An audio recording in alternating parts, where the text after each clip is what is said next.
घर वाली आखे अपने घर वाले को ए 300 रुपया वन बाजारू अंब घेंदा। घर वाला हुंदा जरा कंजूस होवे टुर पे शहर। रेड़ी वाला खड़ा हूं को आखे अंब किमें किलो एन। रेड़ी वाले आखे 200 रुपये किलो एन। हूँ बंदे आखे कुछ रियायत कर यार, इतनी महंग होंदे क्या। रेड़ी वाले आखे जे तेको अंब महंगे लगदे पेन ता ओ सामने बी रेड़ी भी खड़ी है, उ जवान वाला उड़ही टुर पे। दूजे रेड़ी वाले को आखे अंब किमें किलो एन। रेड़ी वाले आखे 200 रुपये किलो एन। जवान आखे रियायत कर कुछ। रेड़ी वाले आखे रेट फिक्स है, रियायत कहनी, घिने भामे ना घिने। जवान वाला उथों टुर पे, अगू बी रेड़ी खड़ी है। डिठेस अंब गले हुए लाथन, बीमार बीमार हालात पेन थे। हूँ रेट पूछेस आधा अंब किमें किलो एन। हूँ आखे 80 रुपये किलो। हुण रेड़ी वाले को चढ़ते आदा पे, अंबे दी हालत डिठी ओ ता बीमार थे पेन, गलिए सड़िए पेन, तू 80 रुपये किलो वाला लई खड़ी।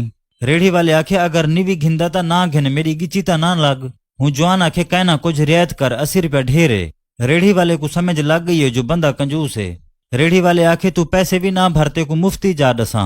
कंजूस खुश थी गए। हूँ आखे जल्दी दस ओ केरी जाए। रेड़ी वाले आखे ओ सामने खूह ही, खूह दे नाल अंब खड़े वंज उते चढ़ वंज पट गन। कंजूस डिठे अंब दे दरख्त को ढेर सारे अंब लगे पे होवन ते खूह दे उतू खड़ा होवे। कंजूस भज पे चढ़ गए दरख्त दे उते।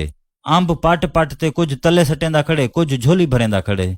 एक वड्डा वड्डा अंब जरा परे खड़ा होवे, हूँ कुछ पटेंदा प्या हा।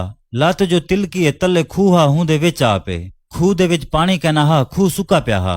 खूह दे विच हुण चौचीधार फिरदा खड़े, निकलण दा रस्ता किथों नहीं प्या मिलदा। खूह दे नाल सड़क खई, उथों एक गड़ा रेड़ी वाला टपदा प्या होवे। हूँ कौ सुनिए जो खूह दे विचों बंदे दी कौ आंदी पई है। हूँ अपनी गड़ा रेड़ी एक पासे खड़ा ते खूह दे उतू झाती पा खड़े। तले कंजूस खड़ा हा, हूँ भी देख गिधे। रेड़ी वाले को आवाज दीते भाई यार मेरे को बचाओ, मैं खूह च वंज प्या। रेड़ी वाले आखे परेशान न थी, मैं तेरी मदद करेंदा, तेको विचों कढेंदा। रेड़ी वाला जोगे अपनी गड़ा रेड़ी दा रसा चाहे। रसा खूह च सटते कंजूस को आखिस तू ही को पकड़ खड़, मैं तू करेंदा प्या काबू, तू हौले हौले उते चढ़ा। कंजूस आखे मेहरबानी भाई यारा मैं आंदा प्या। गड़ा रेड़ी वाला उतू रसा झले खड़े, कंजूस हुण चढ़दा वेंदे। गड़ा रेड़ी वाला शोदा कमजोर हा, कंजूस बारी जवान हा। कंजूस जै वेले खूह दी कन्नी ते पुजे, रेड़ी वाला हाथ दितेस ओ पतला जवान हा, डुहई वला विच वंज पेन। गड़ा रेड़ी वाला हुण कंजूस दे नाल खूह दे विच भिड़ पे। आखिस चंगा भला काम ते वेंदा प्या हम, तैं मेरे को छिपके दीती आप समा कर खड़ई। हुण डुहईए वला धाड़ धाड़ लई खड़न। अंब दा मालिक अंब को देखण आए, हूँ डिठे खूह दे विचों कौ आंदी पई है। खूह दे नाल वंज ते झाती पाती वे कौन हो, क्या खड़े करेंदो। गड़ा रेड़ी वाले ते कंजूस आखे यार मेहरबानी कर सा को बाहरों काडा सा विच वंज पियूं।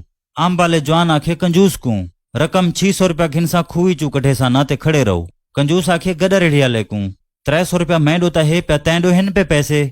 गड़ा रेड़ी वाले आखे हाँ मैं डो हिन पे। अंब वाला जवान एक वड्डा तकड़ा रसा गोल है, हूँ अंब दे नाल पहले बधे। रसा भुआ सटियस खूह च आखिस पकड़ते निकलो। रसा पकड़ेंदे पकड़ेंदे पहले कंजूस निकलाए, वला गड़ा रेड़ी वाला बाहरों निकलते ठड्डा सा गिधे ने। अंब वाले जवान आखे मेरे पैसे दियो। कंजूस भी 300 रुपया दीते, गड़ा रेड़ी वाले भी दीते। अंब वाला जवान अपने पैसे खरे करेंदा गया। गड़ा रेड़ी वाला गए प्या, कंजूस